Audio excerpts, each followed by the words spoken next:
Oke, kita masuk ke subbab yang kedua, ini distribusi proporsi. Nah, ini proporsi belum pernah kita bahas ya. Proporsi itu apa?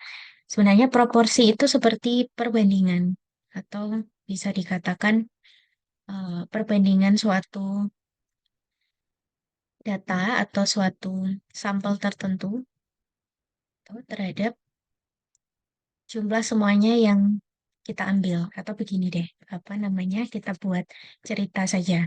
Misalkan di suatu perusahaan itu ada 50 karyawan. Oke. Terus yang 10 karyawan itu akan melakukan suatu pelatihan gitu misalkan. Nah, jadi proporsi karyawan yang melakukan pelatihan yaitu 10 dibagi sama 50 gitu. Ini namanya proporsi. Atau kalau dibuat desimal juga boleh 0,2 ya, 0,2. Ini namanya proporsi. Nah, ini peta konsepnya sama juga. Jadi proporsi itu dari suatu sampel itu P tanpa bar ya. Jadi P kecil tanpa bar itu biasanya simbol dari proporsi populasi. Ada juga buku itu yang menyimbolkannya pi gitu. Nah, cuman saya ambil yang P saja ya. P. Jadi kalau misal nanti baca buku simbolnya berbeda, misalkan pi atau simbol yang lain, itu tergantung sama asumsi awal kita saja simbol itu. Karena setiap buku kan berbeda-beda ya biasanya. Oke, terus di sini sama juga. Misalkan kita ambil suatu random sampel sebanyak N, kemudian kita cari sampel dari proporsinya atau P bar. Jadi P hanya P saja itu proporsi dari populasi. Tapi kalau P bar itu proporsi dari sampel. Proporsi sampel. Nah, ini digunakan untuk menginference dari proporsi populasinya. Sama juga. Oke, ini simbol-simbolnya. Sorry, ini harusnya saya ralat ya. Ini P harusnya. Ini P. Jadi sekarang yang kita hitung nanti ada sigma P, mu P, sama P bar atau P saja. Gitu. Karena kita ke distribusi proporsi. Oke, ini saya ulangi. P bar itu proporsi sampel. Jadi nanti bisa dicari dengan cara X per N.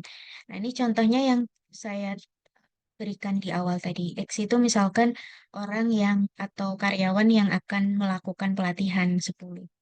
N itu banyaknya sampel. Tadi ada 50 karyawan yang diambil. Berarti 10 per 50 gitu. Itu contohnya tadi. Oke, ini juga bisa dikatakan standard error. Sekarang standard error dari P. Jadi kalau mu P itu rata-rata dari P bar atau rata-rata proporsi sampel. Gitu. Sorry, rata-rata dari proporsi sampel.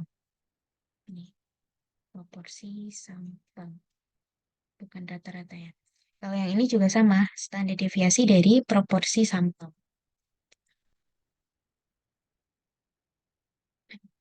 Ya, ini hampir mirip juga.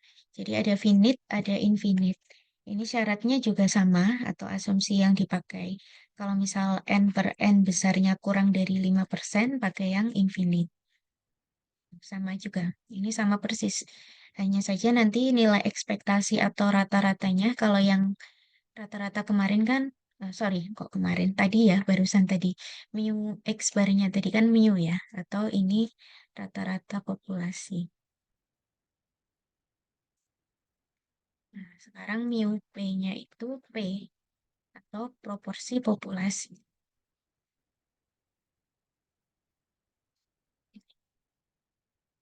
Oke. Nah, ini yang beda ini ya. Kalau tadi hanya standar deviasi per akar N. Nah, sekarang akar dari P kali 1 min P dibagi N. Dengan P-nya tadi proporsi dari populasi.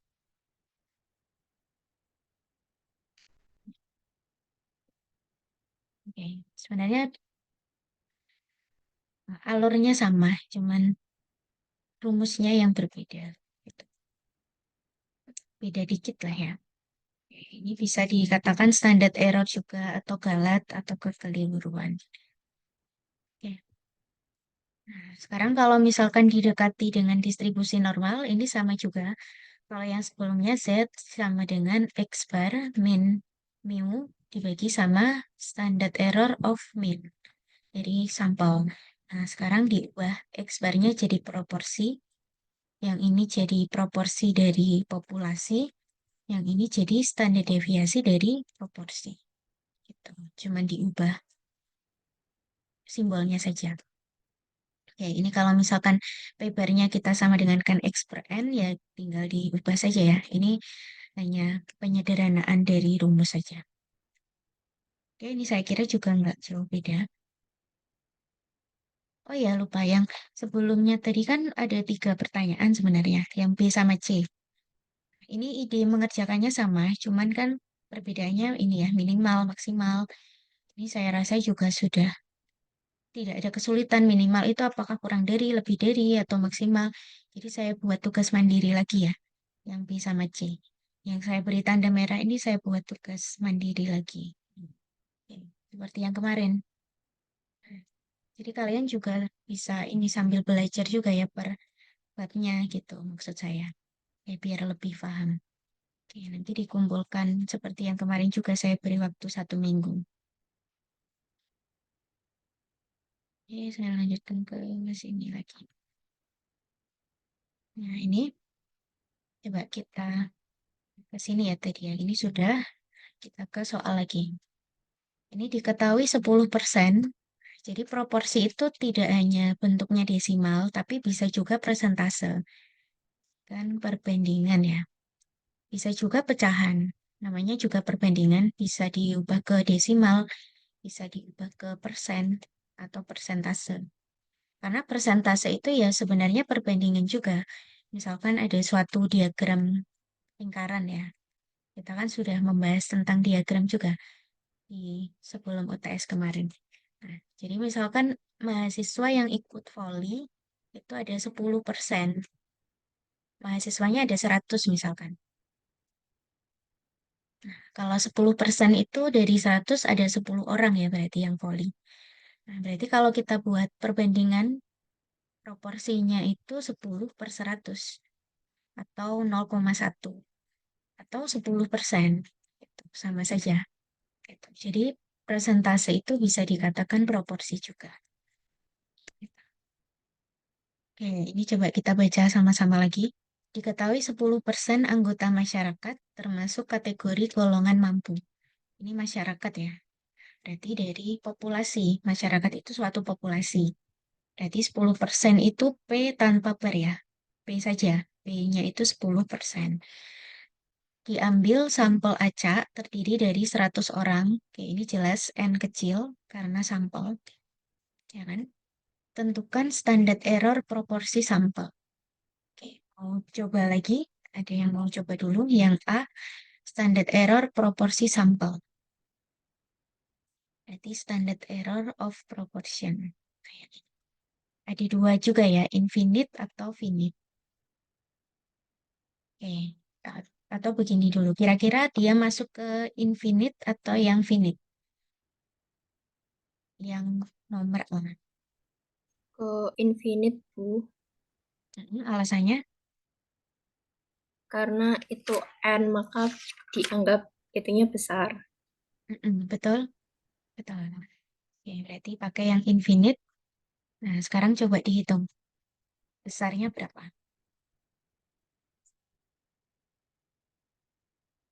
Oke. Nah, ini rumusnya. Kalau mau tulis dulu.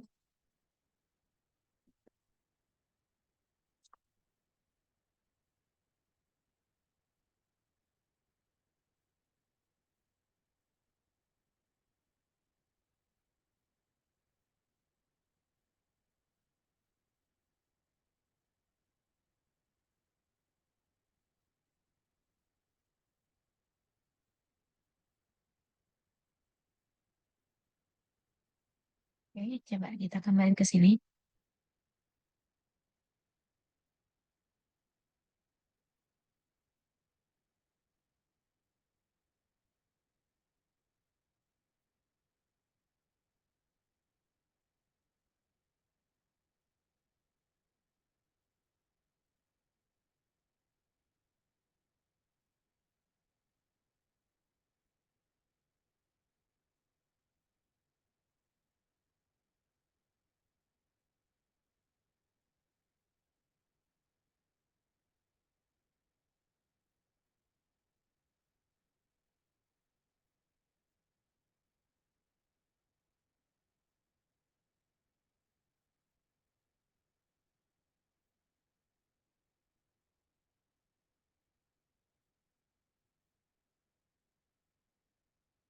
Gimana? Ada yang sudah ketemu jawabannya yang A?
Hasilnya 0,0009, Bu. 009. Ada akarnya ya? Sudah diakar belum Ya, itu? belum saya akar, belum. Bentar.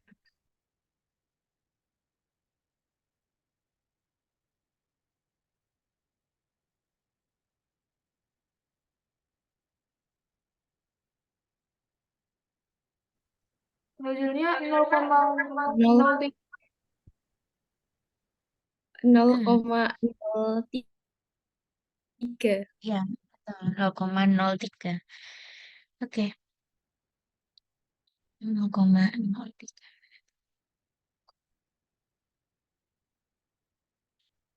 Oke, betul 0,03 jawabannya yang A. Jadi tinggal kita masukkan saja ke rumus yang infinite ya. Berarti akar dari P kali 1 min P dibagi sama N. P-nya 10%, dibuat persentase juga boleh. 10%, 1 dikurang 10% dibagi sama N-nya 100. Tinggal dihitung saja. 10% dikali sama 90% dibagi sama 100. Oke. Atau dibuat 0,1 kali 0,9 juga boleh. Per 100. Sekarang kalau yang B itu peluang bahwa dari 100 orang ada paling sedikit 15 orang dari golongan mampu. Hmm. Paling sedikit kira-kira kurang dari kah atau lebih dari nomor B yang ditanyakan?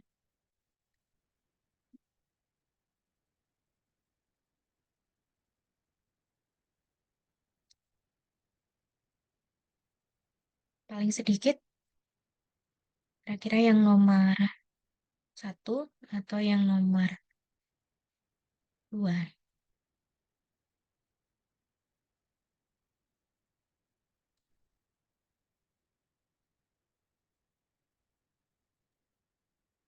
Dua. Yang nomor 2 ya, minimum berarti paling sedikit itu minimum. Oke, berarti kita pakai kasus yang lebih dari sama dengan. Nah, cuman ini hati-hati di sini kan proporsi ya. Jadi jangan 15. Jangan proporsi lebih dari sama dengan 15. Nah, ini salah.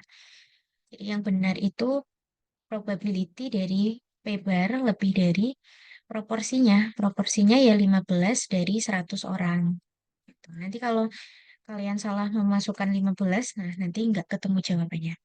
Karena di sini hubungannya sama proporsi. Karena tadi proporsi dari sampel itu kan X per N. Ada 15 orang, berarti ya 15 dibagi sama sampelnya 100. Ya, jadi yang ditanyakan itu ketika proporsi sampelnya lebih dari 0,15. Gitu. Nah, ini berapa? Tinggal kita masukkan ke rumusnya. Ini kita bahas sama-sama saja ya. Ini tadi sudah betul 0,03. Nah, ini yang ditanyakan probability ketika P-barnya lebih dari 0,15. Berarti kita kurangi dulu. Nah, ini tinggal kita masukkan ke rumusnya. Karena tadi untuk mencari Z itu, sorry, P bar dikurangi P dibagi sama standar deviasi of proporsi. Ini. P-nya tadi sudah tahu ya 10%. Jadi 10% itu proporsi dari populasi atau 0,1. Kalau yang standar deviasi dari P barnya yang barusan Mbak Azira ya tadi, yang menghitung 0,03. Terus P barnya ya yang ditanyakan 0,15. Tinggal dihitung, dimasukkan ke rumus distribusi normal. Jadi Z kurang dari 0,15 dikurang 10% dibagi sama 0,03. Sorry, 0,03. Oke, yang ini ketemu 1,67. Coba ini kalian hitung, apa namanya, cari ya. Kurang dari 1,67 ini berapa? Ini saya langsung tadi.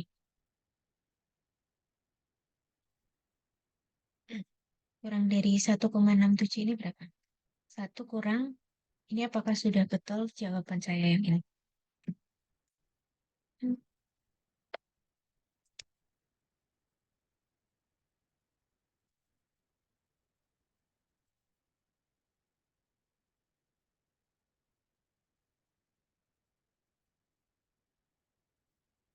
Satu dikurang berapa di tabel Z?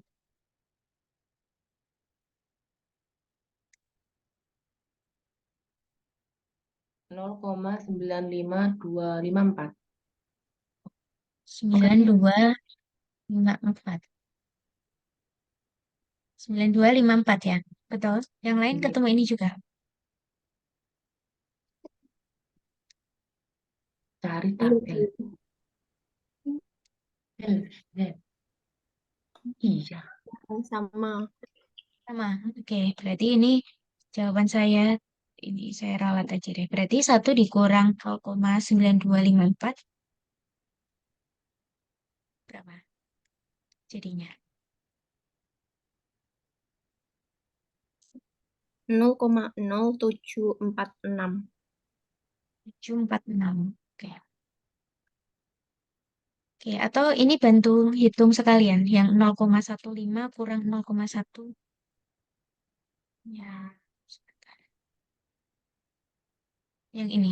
Bantu hitung sekalian yang ini. Jangan-jangan ini tadi itu kurang tepat jawabannya. Sudah betul 1,67 belum?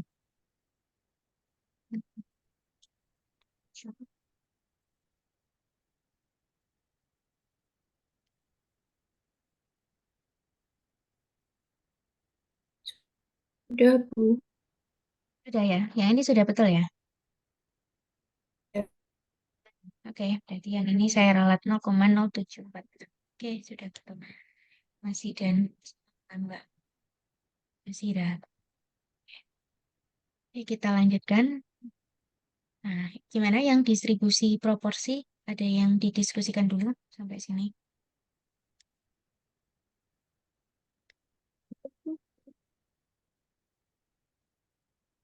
Belum. Nah, seperti yang tadi ya, yang nomor 9,5. mana? Bentar, bagaimana?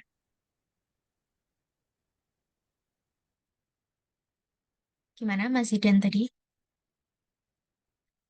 Buatan, Bu. Nggak jadi. Oke. Oke, seperti yang tadi ya, yang nomor C nanti dibuat untuk belajar mandiri. Berarti hanya 3 soal saja.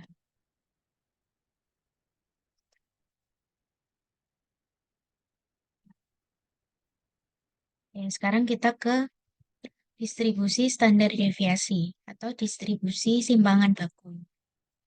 Jangan bingung ya, standar deviasi kan sama saja dengan simpangan baku. Karena bab ini sebenarnya nanti ada kaitannya sama bab selanjutnya. Bab selanjutnya itu estimasi ya, estimasi dari parameter. Parameter-parameter yang diestimasi ya nanti rata-rata, terus proporsi, standar deviasi yang kita bahas di bab ini. Oke, kalau yang distribusi standar deviasi ini asumsinya N-nya lebih dari 100 malahan. Kalau yang didekati distribusi normal yang sebelumnya tadi kan N-nya lebih dari sama dengan 30. Tapi kalau untuk yang standar deviasi yang didekati dengan normal, yang rumus ini, itu untuk N yang lebih dari sama dengan 100. Sebenarnya untuk N kurang dari 100 itu ada sendiri perhitungannya. Cuman di metode statistika ini kita bahasnya yang lebih dari sama dengan 100. Eh, Nah, ini simpangan baku dan juga rata-ratanya ini hampir mirip ya. Simbolnya juga sama, mu S tapi sekarang. Karena standar deviasi dari sampel kan S tadi. Standar deviasi sampel. Oke, jadi mu S. Mu S-nya sama dengan standar deviasi dari populasi. Sama juga prinsipnya. Kalau yang standar deviasi dari S, nah, jadi ini kalau dibaca lengkap ya, sebenarnya standar deviasi dari standar deviasi sampel. Kalau diterjemahkan formulanya. Nah, maksud saya simbolnya. Jadi standar deviasi dari S itu sigma per akar 2N. Nah, ini perbedaannya akar 2N ya, bukan akar N. Yang akar N tadi standar deviasi of mean. Kalau yang standar deviasi sigma per akar 2N. Ini kalau misal diubah ke distribusi normal baku juga sama prinsipnya. X min mu per sigma. Pokoknya pegangannya yang ini ya, yang di variabel acak kemarin. X-nya tergantung sama variabel acaknya. Di sini variabel acaknya standar deviasi sampel. Kan? Karena kita menghitung distribusi standar deviasi sampel. Gitu. Kalau misalkan diuraikan maksud dari formulanya. Mu-nya itu berarti min dari populasi. Karena di sini standar deviasi ya standar deviasi dari populasi. Terus di sini sigma. Sigma dari variabel acak. Berarti di sini ya sigma dari variabel acaknya S. Gitu. Jadi kalau paham konsepnya, ini sebenarnya tidak perlu menghafal banyak-banyak, tinggal diubah-ubah formulanya atau simbol-simbolnya, bergantung sama variabel acak yang kita hitung.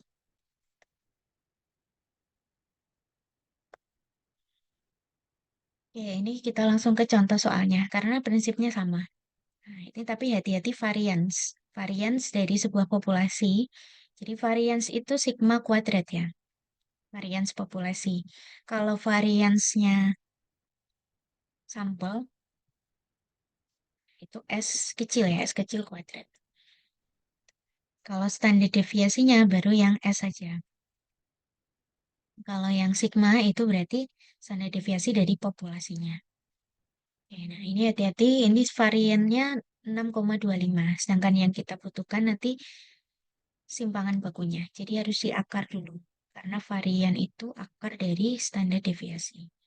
Atau kalau dibalik standar deviasi itu adalah, sorry, ini kebalik ya. Sorry, kebalik. Standar deviasi itu akar dari varian. Gini. Jadi varian itu standar deviasi dikuadratkan.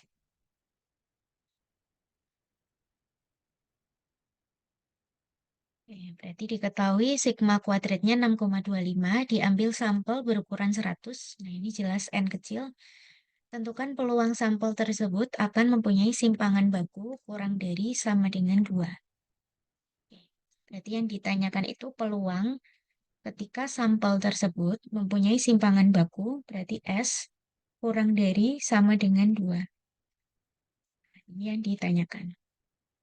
Berarti tinggal kita masukkan ke rumusnya tadi ya, pakai normal baku. Berarti nanti Z kurang dari S dikurangi standar deviasi dibagi sama standar deviasi dari S. Oke, ini tinggal ini coba kalian yang hitung lagi deh. Nih, saya beri kesempatan. Tinggal dimasukkan nilai-nilainya.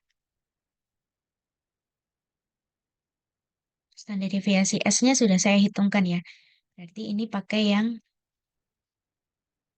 sigma per akar 2N. Sigmanya 2,5 akar 2 kali 100. atau 2,5 akar 200. Ini sudah saya hitungkan 0,177. Oke, tinggal mencari probability-nya atau peluangnya. Nah, ini.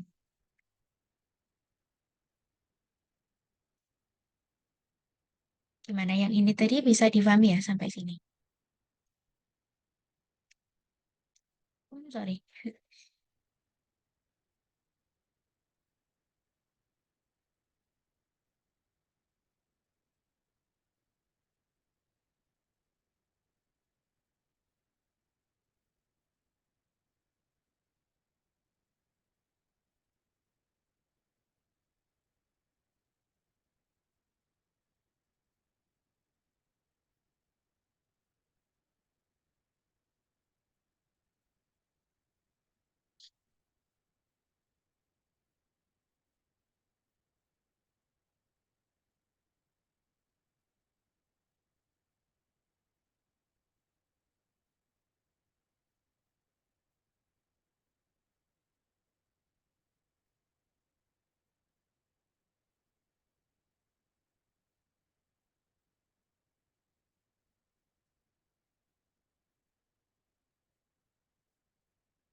Oke, silakan yang mau coba eh, hitung. Sudah ketemu belum?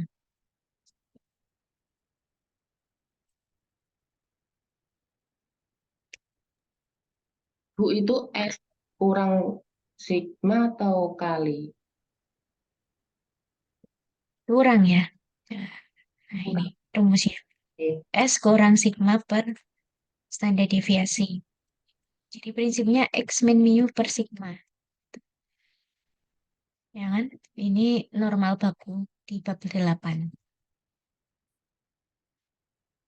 Oh, itu hasilnya minus. Minus, oke. Minus berapa? Minus 2,82. Minus 2,82. Terus jawabannya berarti, Bentar, belum saya cari di tabel Z.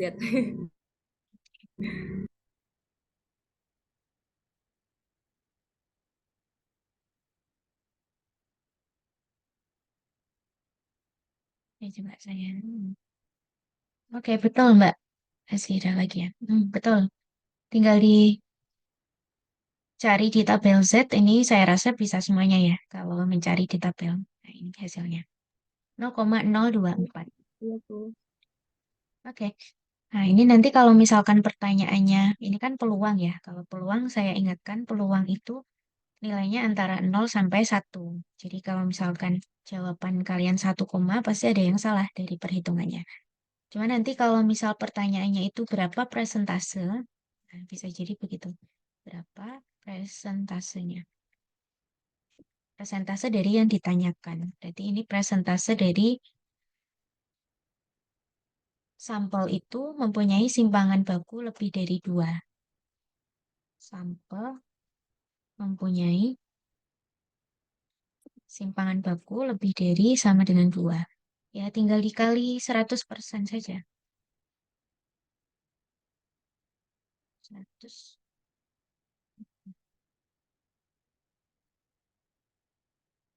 kali 100%.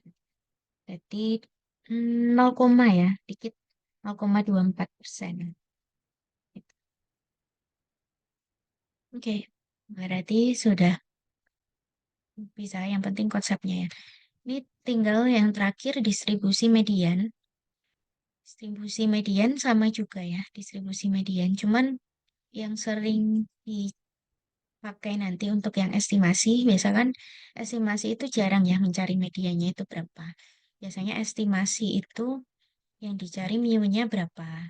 Kan estimasi itu parameter yang diestimasi. Nah, parameter-parameter dari populasinya atau parameter dari variabel yang akan kita cari. Nah, ini biasanya minnya, standar deviasinya, bisa jadi proporsinya. Ini jarang median itu kalau kalau dari pengalaman saya ya, estimasi median itu jarang gitu. Cuman ini saya berikan penjelasannya saja. Nah, jadi untuk sampel acak berukuran N lebih dari 30, jadi untuk yang distribusi median itu untuk yang N-nya lebih dari sama dengan 30, itu bisa pakai rumus-rumus ini. Atau bisa didekati dengan distribusi normal. Oke. Untuk mu dari median itu sama dengan mu. Standar deviasinya, nah ini rumusnya agak beda ya. Ada 1,2533 kali sigma per akar N. Gitu. Nah, ini nanti sama juga. Oh ya, ini harusnya kurang Z ya. Z-nya nanti berarti median, karena di sini median, berarti median dikurangi mu. Mu-nya itu ya mu dari mediannya. Kebetulan mu dari mediannya sama dengan mu dari populasinya dibagi sama sigma. Sigma dari mediannya. Oke, ini juga typo ya, median. Ini. Oke, ini prinsipnya sama juga.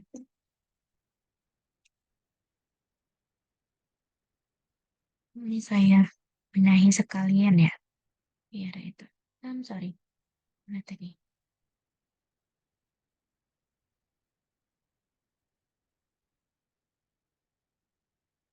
Oh, atau nanti yang itu saja ya, yang coret-coretan ini kan saya kirimkan juga. Nanti yang PPT aslinya saya benahi dulu yang typo-typo tadi, biar nggak bingung.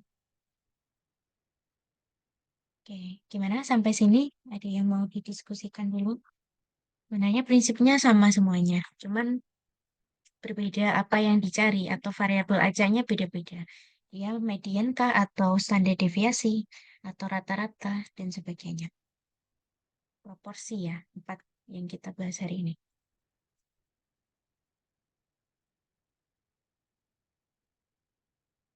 Tugasnya cuma tiga ternyata.